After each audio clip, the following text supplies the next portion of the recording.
Page number 115. Chapter 6. Lesson 6. Work to learn.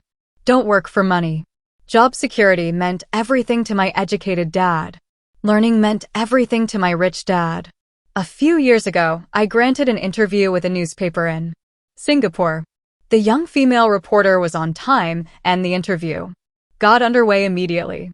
We sat in the lobby of a luxurious hotel, sipping coffee and discussing the purpose of my visit to Singapore. I was to share the platform with Zig Ziglar. He was speaking on motivation, and I was speaking on the secrets of the rich. Someday, I would like to be a best-selling author like you, she said. I had seen some of the articles she had written for the paper, and I was impressed. She had a tough, clear style of writing. Her articles held a reader's interest. You have a great style, I said in reply. What holds you back from achieving your dream? My work does not seem to go anywhere, she said quietly. Everyone says that my novels are excellent, but nothing happens. So I keep my job with the paper. At least it pays the bills. Do you have any suggestions? Yes, I do, I said brightly. A friend of mine here in Singapore runs a school that trains people to sell. He runs sales training courses for many of the top corporations here in Singapore, and I think attending one of his courses would greatly enhance your career. Page number 116. She stiffened. Are you saying I should go to school to learn to sell? I nodded. You aren't serious, are you? Again, I nodded. What is wrong with that? I was now backpedaling. She was offended by something, and now I was wishing I had not said anything. In my attempt to be helpful, I found myself defending my suggestion. I have a master's degree in English literature. Why would I go to school to learn to be a salesperson? I am a professional. I went to school to be trained in a profession, so I would not have to be a salesperson. I hate salespeople. All they want is money. So tell me why I should study sales. She was packing her briefcase. The interview was over. On the coffee table sat a copy of an earlier best-selling book I wrote. I picked it up as well as the notes she had jotted down on her legal pad. Do you see this? I said, pointing to her notes. She looked down at her notes. What? She said, confused. Again, I pointed deliberately to her notes. On her pad she had written, Robert Kiyosaki, best-selling author. It says best-selling author, not best-writing author, I said quietly. Her eyes widened. I am a terrible writer, I said. You are a great writer. I went to sales school. You have a master's degree. Put them together and you get a best-selling author and a best-writing author.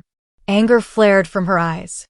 I'll never stoop so low as to learn how to sell. People like you have no business writing. I am a professionally trained writer and you are a salesman. It is not fair, she fumed. She put the rest of her notes away and hurried out through the large glass doors into the humid Singapore morning. At least she gave me a fair and favorable write-up the next morning. The world is filled with smart, talented, educated, and gifted people. We meet them every day. They are all around us. A few days ago, my car was not running well. I pulled into a garage, and the young mechanic had it fixed in just a few minutes. He knew what was wrong by simply listening to the engine. I was amazed. Page number 117. I am constantly shocked at how little talented people earn. I have met brilliant, highly educated people who earn less than $20,000 a year. A business consultant who specializes in the medical trade was telling me how many doctors, dentists, and chiropractors struggle financially. All this time, I thought that when they graduated, the dollars would pour in. It was this business consultant who gave me the phrase, they are one skill away from great wealth. What this phrase means is that most people need only to learn and master one more skill and their income would jump exponentially. I have mentioned before that financial intelligence is a synergy of accounting, investing, marketing, and law. Combine those four technical skills and making money with money is easier than most people would believe. When it comes to money, the only skill most people know is to work hard. The classic example of a synergy of skills was that young writer for The newspaper. If she diligently learned the skills of sales and marketing, her income would jump dramatically. If I were her, I would take some courses in advertising, copywriting, as well as sales. Then, instead of working at the newspaper, I would seek a job at an advertising agency. Even if it were a cut in pay, she would learn how to communicate in shortcuts that are used in successful advertising. She also would spend time learning public relations, an important skill. She would learn how to get millions in free publicity. Then, at night and on weekends, she could be writing her great novel. When it was finished, she would be better able to sell her book. Then, in a short while, she could be a best-selling author. When I came out with my first book, If You Want to Be Rich and Happy, Don't Go to School, a publisher suggested I change the title to The Economics of Education. I told the publisher that, with a title like that, I would sell 2 books, one to my family and one to my best friend. The problem is that they would expect it for free. The obnoxious title, If You Want to Be Rich and Happy, Don't Go to School, was chosen because we knew it would get tons of publicity. I am pro-education and believe in education reform. If I were not pro-education, why would? Page number 118. You want to know a little about a lot, was Rich Dad's suggestion. I continue to press for changing our antiquated educational system. So, I chose a title that would get me on more TV and radio shows, simply because I was willing to be controversial. Many people thought I was a fruitcake, but the book sold and sold. When I graduated from the U.S. Merchant Marine Academy in 1969, my educated dad was happy. Standard Oil of California had hired me for its oil tanker fleet as a third mate. The pay was low compared with my classmates, but it was okay for a first real job. After college, my starting pay was about $42,000 a year, including overtime, and I only had to work for 7 months. I had 5 months of vacation. If I had wanted to, I could have taken the run to Vietnam with a subsidiary shipping company and easily doubled my pay instead of taking 5 months of vacation. I had a great career ahead of me, yet I resigned after 6 months with the company and joined the Marine Corps to learn how to fly. My educated dad was devastated. Rich Dad congratulated me. In school and in the workplace, the popular opinion is the idea of specialization. That is, in order to make more money or get promoted, you need to specialize.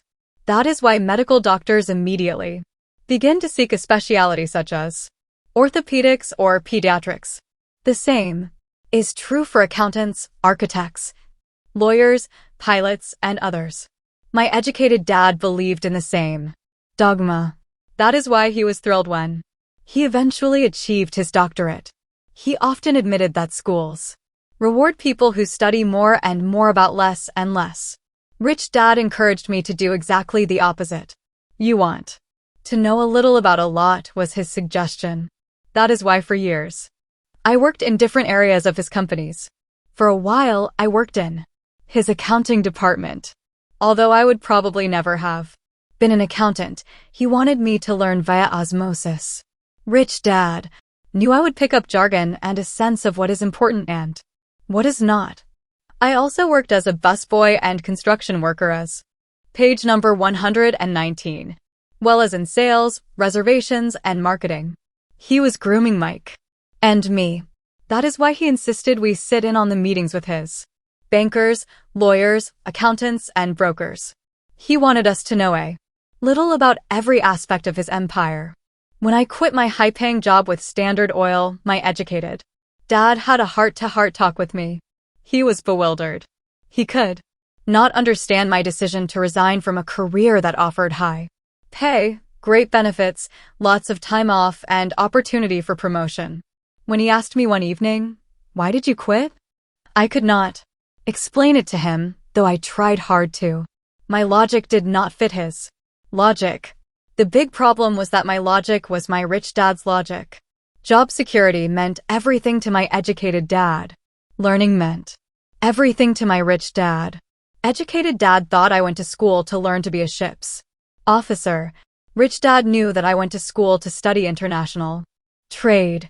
So as a student, I made cargo runs, navigating large freighters, oil tankers, and passenger ships to the Far East and the South Pacific.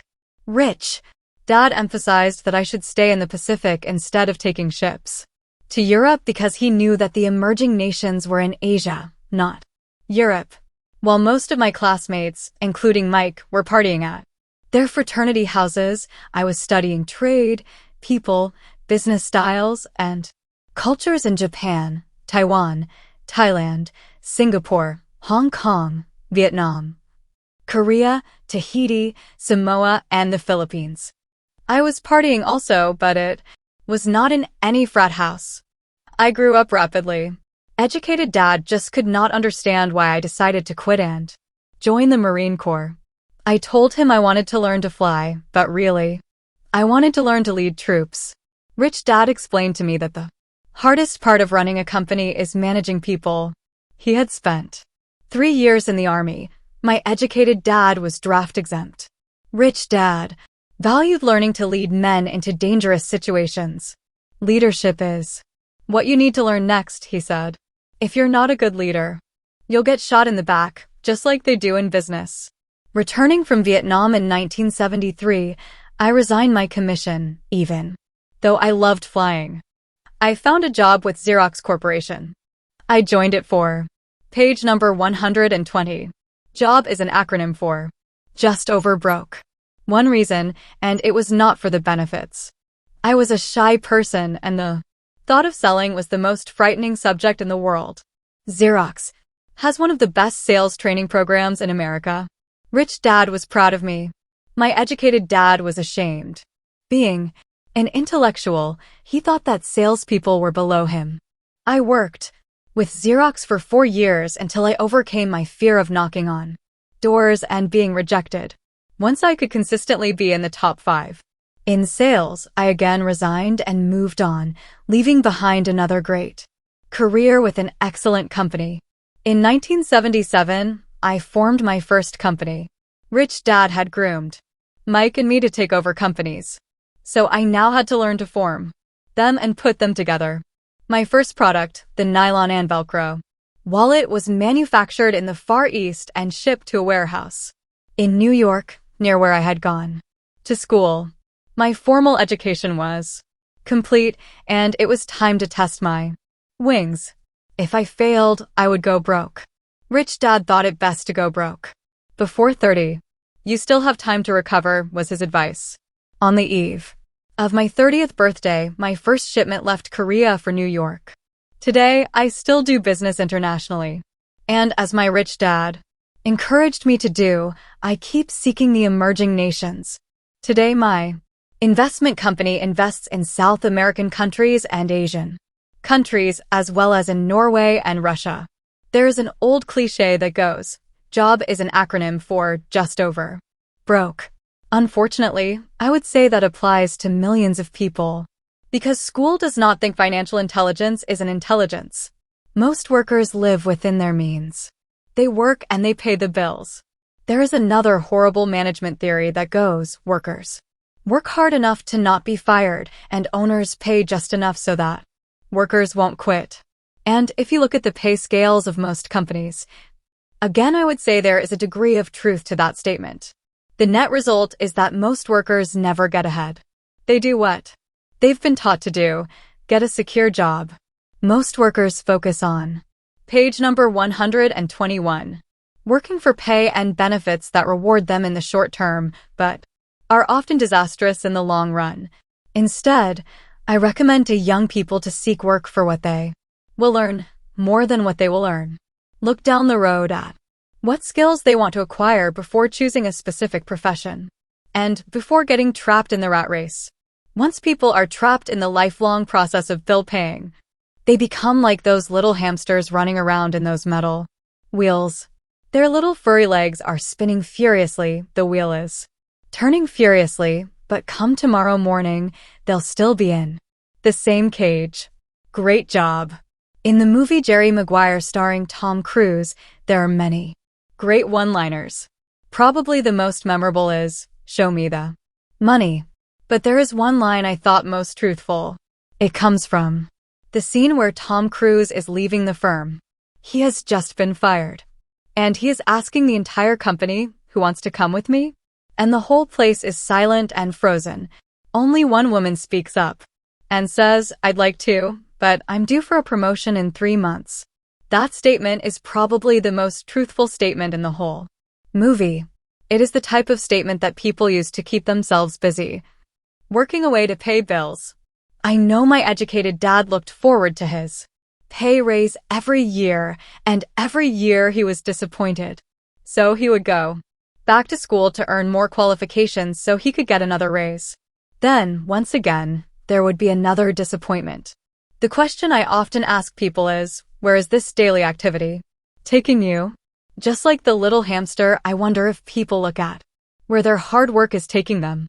What does the future hold? In his book, The Retirement Myth, Craig S. Carpel writes, I visited the headquarters of a major national pension consulting firm and met with a managing director who specializes in designing lush retirement plans for top management. When I asked her what people who don't have corner offices will be able to expect in the way of pension income, she said with a confident smile, the silver bullet. Page number 122. What, I asked, is the silver bullet? She shrugged and said, if baby boomers discover they don't have enough money to live on when they're older, they can always blow their brains out. Carpel goes on to explain the difference between the old defined benefit retirement plans and the new 401k plans that are riskier. It is not a pretty picture for most people working today. And that is just for retirement. Add medical fees and long-term nursing home care, and the picture is frightening. Already, many hospitals in countries with socialized medicine need to make tough decisions such as who will live and who will die.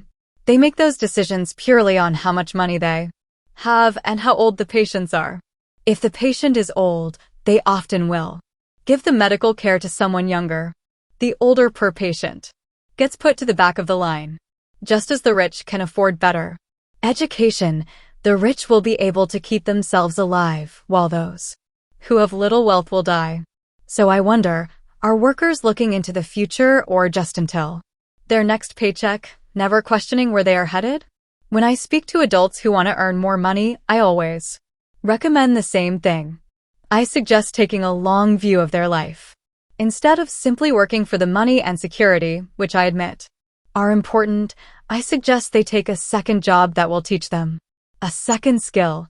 Often I recommend joining a network marketing company, also called multi-level marketing, if they want to learn sales skills. Some of these companies have excellent training programs that help people get over their fear of failure and rejection, which are the main reasons people are unsuccessful. Education is more valuable than money in the long run. When I offer this suggestion, I often hear in response, oh, that is too much hassle, or I only want to do what I am interested in. If they say, it's too much of a hassle, I ask, so you would rather work all your life giving 50% of what you earn to the government? If they tell me, I only do what I am interested in. Page number 123. I say, I'm not interested in going to the gym, but I go because I want to feel better and live longer. Unfortunately, there is some truth to the old statement, you can't teach an old dog new tricks. Unless a person is used to changing, it's hard to change. But for those of you who might be on the fence when it comes to the idea of working to learn something new, I offer this word of encouragement. Life is much like going to the gym. The most painful part is deciding to go. Once you get past that, it's easy. There have been many days I have dreaded going to the gym, but once I am there and in motion, it is a pleasure. After the workout is over, I am always glad I talked myself into going. If you are unwilling to work to learn something new and instead insist on becoming highly specialized within your field, make sure the company you work for is unionized. Labor unions are designed to protect specialists. My educated dad, after falling from grace with the governor, became the head of the teachers' union in Hawaii. He told me that it was the hardest job he ever held. My rich dad, on the other hand, spent his life doing his best to keep his companies from becoming unionized. He was successful. Although the unions came close, rich dad was always able to fight them off. Personally, I take no sides because I can see the need for and the benefits of both sides.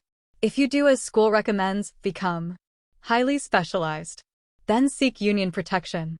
For example, had I continued with my flying career, I would have sought a company that had a strong pilots union. Why? Because my life would be dedicated to learning a skill that was valuable in only one industry. If I were pushed out of that industry, my life skills would not be as valuable to another industry. A displaced senior pilot with 100,000 hours of heavy airline transport time, earning $150,000 a year, would have a hard time finding an equivalent high-paying job teaching in school. Skills do not necessarily transfer from industry to industry. Skills the pilots are paid for in the airline industry are not as important in, say, the school system. Page number 124. The same is true even for doctors today. With all the changes in medicine, many medical specialists are needing to conform to medical organizations such as HMOs. School teachers definitely need to be union members. Today in America, the teachers' union is the largest and the richest labor union of all. The NEA, the National Education Association, has tremendous political clout. Teachers need the protection of their union because their skills are also of limited value to an industry outside of education. So the rule of thumb is highly specialized, then unionize. It's the smart thing to do. When I ask the classes I teach, how many of you can cook a better hamburger than McDonald's, almost all the students raise their hands. I then ask, so if most of you can cook a better hamburger, how come McDonald's makes more money than you? The answer is obvious. McDonald's is excellent at business systems. The reason so many talented people are poor is because they focus on building a better hamburger and know little to nothing about business systems. A friend of mine in Hawaii is a great artist. He makes a sizable amount of money. One day his mother's attorney called to tell him that she had left him $35,000. That is what was left of her estate after the attorney and the government took their shares. Immediately, he saw an opportunity to increase his business by using some of this money to advertise. 2 months later, his first 4-color, full-page ad appeared in an expensive magazine that targeted the very rich. The ad ran for 3 months. He received no replies from the ad, and all of his inheritance is now gone. He now wants to sue the magazine for misrepresentation. This is a common case of someone who can build a beautiful hamburger, but knows little about business. When I asked him what he learned, his only reply was, advertising salespeople are crooks. I then asked him if he would be willing to take a course in sales and a course in direct marketing. His reply, I don't have the time and I don't want to waste my money. The world is filled with talented poor people. All too often, they're poor or struggle financially or earn less than they are capable of, not. Page number 125. Because of what they know, but because of what they do not know. They focus on perfecting their skills at building a better hamburger, rather than the skills of selling and delivering the hamburger. Maybe McDonald's does not make the best hamburger, but they are the best at selling and delivering a basic average burger. Poor dad wanted me to specialize. That was his view on how to be paid more. Even after being told by the governor of Hawaii that he could no longer work in state government, my educated dad continued to encourage me to get specialized. Educated dad then took up the cause of the teachers' union, campaigning for further protection and benefits for these highly skilled and educated professionals. We argued often, but I know he never agreed that overspecialization is what caused the need for union protection. He never understood that the more specialized you become, the more you're trapped and dependent on that specialty. Rich dad advised that Mike and I groom ourselves. Many corporations do the same thing. They find a young, bright student. just out of business school and begin grooming that person to someday take over the company. So these bright young employees do not specialize in one department. They are moved from department to department to learn all the aspects of business systems. The rich often groom their children or the children of others. By doing so, their children gain an overall knowledge of the operations of the business and how the various departments interrelate. For the World War II generation, it was considered bad to skip from company to company. Today, it is considered smart. Since people will skip from company to company rather than seek greater specialization in skills, why not seek to learn more than to earn? In the short term, it may earn you less, but it will pay dividends in the long term. Page number 126. The main management skills needed for success are 1. Management of cash flow. 2. Management of systems. 3. Management of people. The most important specialized skills are sales and marketing. The ability to sell, to communicate to another human being, be it a customer, employee, boss, spouse, or child, is the base skill of personal success. Communication skills such as writing, speaking, and negotiating are crucial to a life of success. These are skills I work on constantly, attending courses or buying educational resources to expand my knowledge. As I have mentioned, my educated dad worked harder and harder. The more competent he became, he also became more trapped the more specialized he got. Although his salary went up, his choices diminished. Soon after he was locked out of government work, he found out how vulnerable he really was professionally. It is like professional athletes who suddenly are injured or are too old to play. Their once high-paying position is gone, and they have limited skills to fall back on. I think that is why my educated dad sided so much with the unions after that. He realized how much a union would have benefited him. Rich Dad encouraged Mike and me to know a little about a lot. He encouraged us to work with people smarter than we were and to bring smart people together to work as a team. Today it would be called a synergy of professional specialties. Today, I meet ex-school teachers earning hundreds of thousands of dollars a year. They earn that much because they have specialized skills in their field as well as other skills. They can teach as well as sell and market. I know of no other skills to be more important than selling and marketing. The skills of selling and marketing are difficult for most people, primarily due to their fear of rejection. The better. Page number 127. You're at communicating, negotiating, and handling your fear of rejection, the easier life is. Just as I advised that newspaper writer who wanted to become a best-selling author, I advise anyone else today. Being technically specialized has its strengths as well as its weaknesses.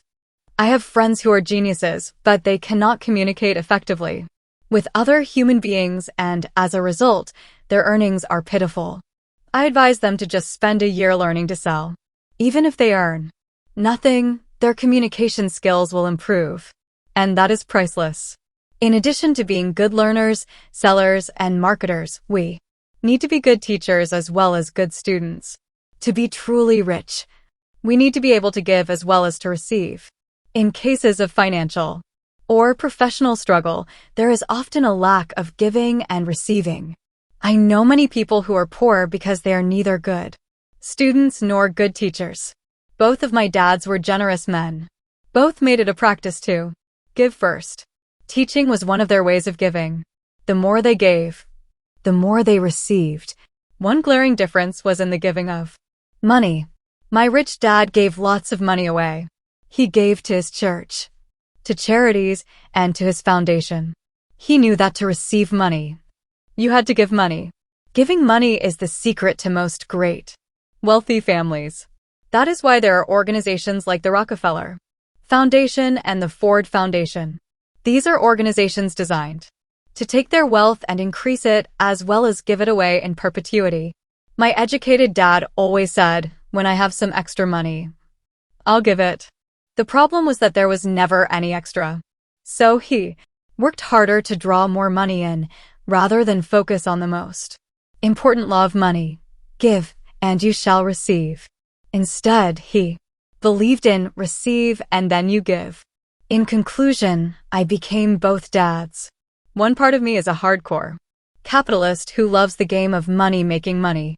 The other part is a socially responsible teacher who is deeply concerned with this ever-widening gap between the haves and have-nots. I personally hold the archaic educational system primarily responsible for this growing gap.